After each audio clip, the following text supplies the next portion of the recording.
Como digo yo siempre, al final nos dejan a nosotros las obras, entonces hay que estar rebuscando algunos ensayos por allí que uno pudiera decir que pueden ser útiles, ¿no?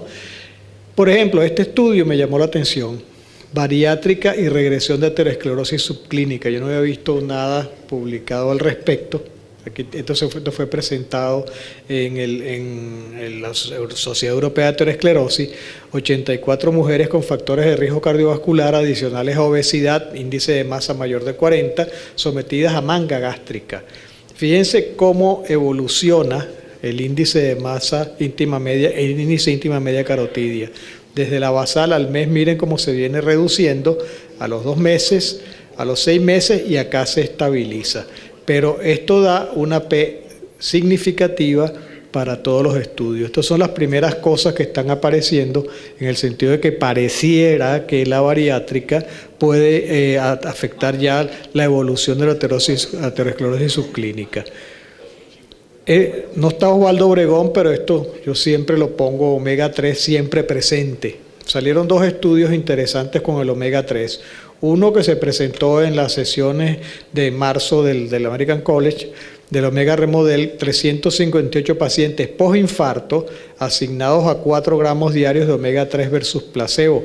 A lo mejor la droga esa nueva con el nombre raro que presentaron hoy va a evitar que tenga que tomarse 4 gramos de omega 3 y oler a pescado todo el día. Se hizo un estudio de resonancia magnética para determinar el índice del final de sístole, el volumen de final de sístole del ventrículo izquierdo y la fracción extracelular miocárdica, de volumen de fracción extracelular miocárdico, que no es otra cosa que medición de fibrosis. 6 meses de tratamiento redujeron significativamente el valor del volumen y mejoraron el índice de fibrosis posinfarto de miocardio respectivamente. O sea, este es un estudio interesante porque pareciera ser que el omega 3 está trabajando de una manera positiva en los pacientes posinfartados y que no es solamente, como se decía, una utopía. Y el otro estudio es el estudio MAGNA, que se presentó también en marzo en el American College con 600 pacientes con sospecha de enfermedad coronaria, 128 recibían omega 3, 432 no lo recibían. Y 70% de los de omega 3 recibían asociado terapia hipolipemiante y 71,2% de los que no recibían omega 3 también recibían terapia hipolipemiante. Hicieron una serie de mediciones que son engorrosas, pero midieron lípidos, marcadores de inflamación y este marcador de trombogenicidad, que es trombolastografía, y 11 de ixotromboxano B2 urinario. Primera vez que yo veía ese marcador de verdad. Bueno, adicionalmente utilizaron un THTerox y gradiente de densidad vertical, todo eso para medir grado de inflamación. ¿Qué es lo interesante? Los tomadores de omega 3 tenían, como era de esperarse, una reducción de VLDL y de IDL colesterol, intermedio colesterol, significativa, los triglicéridos también, y los marcadores de inflamación también los tenían reducidos, pero el marcador urinario de trombosis, miren ustedes la significancia de la reducción que había con el empleo en estos pacientes de omega 3. Y el otro punto importante es que esta respuesta, cuando se hizo el análisis de lo que recibían hipolipemiante y lo que no recibían hipolipemiante, fue mejor en los no tomadores de hipolipemiante y estos también tenían además una mejor respuesta antitrombogénica. Entonces pareciera que el omega 3 tiene un efecto antitrombogénico mejor en los no tomadores de hipolipemiante, pero hay que contrastarlo con estudios clínicos con puntos finales duros. Este estudio también es interesante, por IBUS, el PRECISE, un total de 246 pacientes japoneses entre 30 y 85 años de edad sometidos a coronariografía con IBUS para tratar síndrome coronario agudo o angina estable y tenían un LDL colesterol mayor de 100 miligramos por decilitro.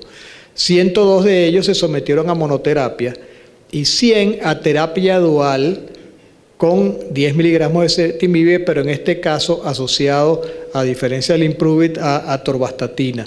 Y se evaluó la evolución de la placa por IBUS a los 9 y 12 meses de tratamiento. La mayoría, 78%, eran varones y 30% eran diabéticos. Los niveles de LDL colesterol al inicio tenían una media de 109 miligramos por decilitro y bajó a 73,3 en la monoterapia y 63,2 miligramos por decilitro en terapia dual. Muy significativo esto y esto fue al final del estudio.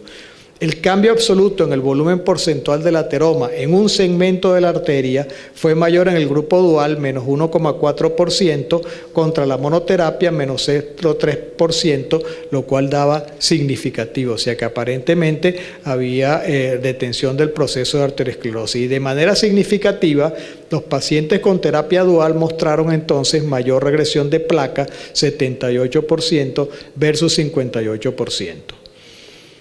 Hoy no me extrañó que no hubieran mencionado nada de esto, del Global Simplicity, de la famosa denervación.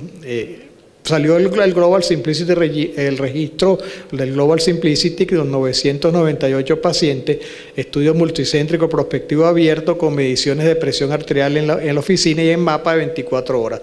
Y se analizó el cambio a 6 meses para todos los pacientes y para sus grupos basados en los valores de consultorio de la presión arterial, el estado diabético y la función renal.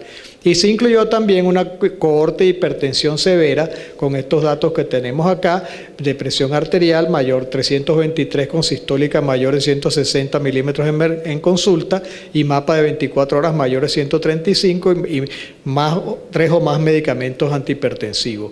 A los 6 meses del procedimiento de haberle hecho la denervación renal, todos los pacientes y en el subgrupo de hipertensión arterial severa, fíjense ustedes cómo en la medida inclusive que era más severa la hipertensión, había una mejor respuesta tanto para la presión a nivel de consultorio como para el mapa. Y eso se mantuvo también sobre todo para los pacientes que tenían la cohorte que tenía una hipertensión arterial muy severa. O sea que aparentemente a 6 meses se estaba manteniendo el efecto y eso era igual para los diabéticos, mírenlo acá, para los no diabéticos y para los diferentes grados de función renal de los pacientes que eran sometidos a la denervación. Entonces, ¿qué es lo que concluye que me pareció interesante de este estudio, el registro global? En la práctica clínica resultó un eficaz control de valores de presión arterial sistólica, tanto en consultorio como en mapa de 24 horas, y el procedimiento se asoció, que es lo importante, a un excelente perfil de riesgo, con solo una nueva estenosis de arteria renal mayor del 70% y con solo 5 emergencias hipertensivas que ameritaron hospitalización. Y hay una droga que a mí me gusta mucho, que Julio Acosta y Pedro Monsalve la utilizaron en un estudio que no sé por fin si ya lo concluyó o lo publicaron o está por publicarse, que es este medicamento que es el Sulodexide. Esto para los que algunos puede que no lo conozcan es el Bezeldue. A mí ese medicamentico siempre me ha gustado. Yo vi cerrar una úlcera arterial de una paciente que no se cerraba con nada y lo cerramos con tratamiento parenteral. Este es un estudio publicado en Circulation recientemente, multicéntrico, doble ciego, placebo controlado, con 615 pacientes que sufrieron un primer episodio de tromboembolismo venoso y luego de 3 a 12 meses de anticoagulación oral se aleatorizaron o a Sulodexide, 500 unidades lipacémicas por vía oral 2 veces al día, o placebo por 2 años, y además como única medida adicional usaban medidas antiembólicas, medidas elásticas. Punto final primario era recurrencia de tromboembolismo venoso. Fíjense ustedes que al final del estudio, aquí tenemos tromboembolismo venoso recurrente, episodios totales, embolismos pulmonares, presión venosa profunda. Fíjense ustedes cómo en el grupo Sulodexide hubo la mitad prácticamente de episodios totales comparado con los que recibían placebo, y en general hubo una reducción de 50% en cifras absolutas, y esto daba significativo en cuanto a prevención. Y por otro lado, el sangrado, no había diferencia entre los dos grupos. O sea que pareciera, en definitiva, que el Sulodexide redujo la incidencia de nuevos tromboembolismos venosos sin evidencias de aumento del riesgo de ensangramiento. Este pudiera ser una nueva indicación, una vía para explorar en este medicamento, que a mí siempre me ha parecido muy interesante. Muchísimas gracias.